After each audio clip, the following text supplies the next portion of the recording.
Hiccups occur when the diaphragm muscle contracts involuntarily, causing a sudden intake of breath and closure of the vocal cords.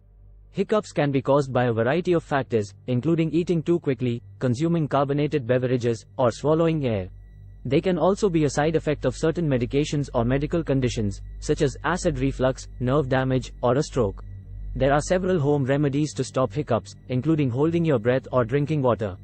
However, persistent hiccups lasting over 48 hours may indicate a medical condition and should be evaluated by a doctor. Overall, hiccups are usually harmless, and there are ways to prevent them from happening in the first place.